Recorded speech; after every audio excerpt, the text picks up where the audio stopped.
My name's Jake and welcome to Can I Fix It? A few months ago, I made a video about fixing a Wii sensor bar with a broken cord, and it quickly became my most popular video to date, with almost 3,000 views and counting. So I decided, let's give the people what they want. I went to eBay and bought another broken Wii sensor bar, and today we are going to be taking a little bit of a different approach to fixing it. Let's get started.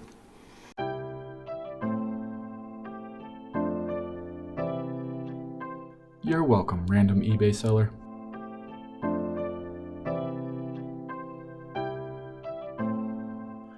So here we have our broken Wii sensor bar, and as you can see, the cord has been snipped just like in my previous video, but we are not going to do what I did in my previous video where we just sort of spliced the wires and got it to work. So here's the game plan for this project. First, we are going to remove the old broken cord from the Wii sensor bar. And then we are going to try to attach a wall adapter so that the Wii sensor bar can be plugged in directly to a wall outlet. Now the Wii sensor bar runs off of 7.5 volts. So ideally, you would want to find a wall adapter that gives 7.5 volts.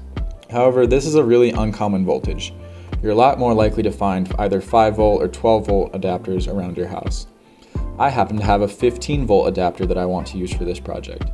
However, that's going to be too much. So how can we lower the voltage to 7.5 volts? Well, we'll use something called a buck converter. A buck converter allows you to lower the voltage to a value that you set by turning the small screw located on the converter. So that's the plan for this project. Let's get to work. Now the first thing that we have to do is get rid of this cord, and for us to be able to do that, we're going to have to open this thing up. Now this is an original Nintendo Wii sensor bar, and they use these 4 tri-wing screws, which you probably won't have lying around your house. I'll leave a link to this screwdriver set which I bought that happens to have that tri-wing screwdriver bit in the description.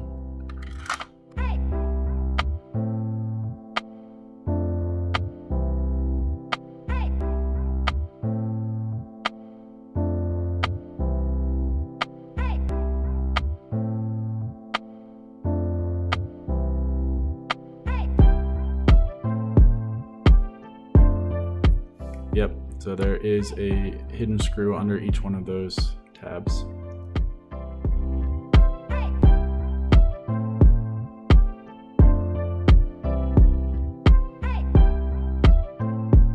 Now that all 6 screws are out, this thing comes apart no problem.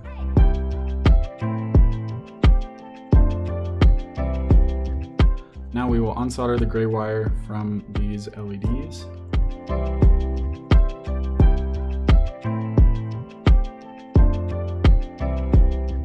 If you look right here, you can see a plus sign. So this contact right here is plus, and that contact is minus.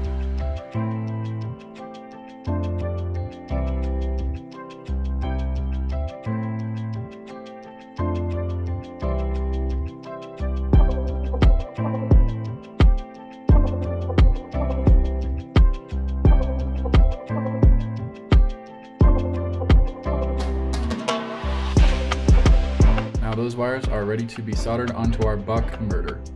So this right here is our buck converter. As you can see, it's really tiny. As I flip it over here, you'll see that the right side is the in. That's where we'll attach these two. And then we'll have a wire going from the out into the Wii sensor bar.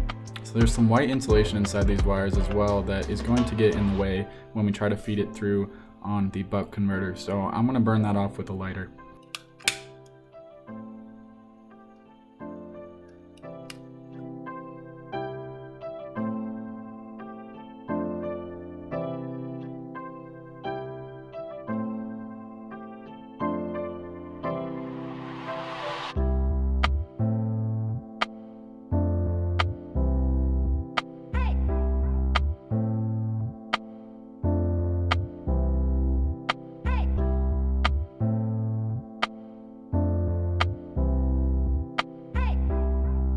So as I said, what this buck converter will do is it will step down the voltage, but to change what voltage we want to step down to, there's this tiny screw right up here that you will turn to change what the step down voltage is. And we want to turn it until it gets to 7.5 volts. So for that, we're gonna need a multimeter. Okay, so we're at about 10 volts right now. We need to get down to 7.5, and I am going to turn that screw until we get there.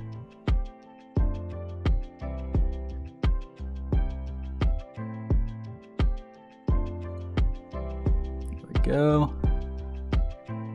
Right about there. So now once again, when we test this side, we get 15 volts. And when we test this side, we get 7.5 volts. Now, what we have to do is hook up this end to our Wii sensor bar.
Now that we have that soldered on there, let's turn it on and see if the infrared LEDs are working.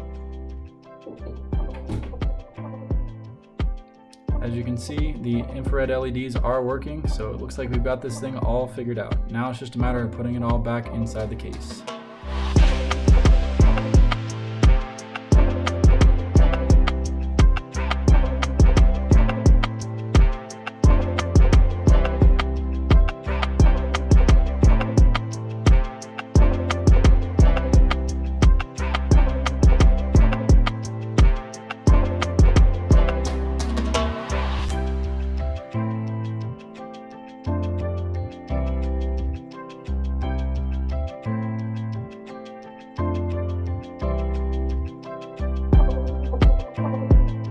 Now for the final test, we are going to plug it into this smart socket here.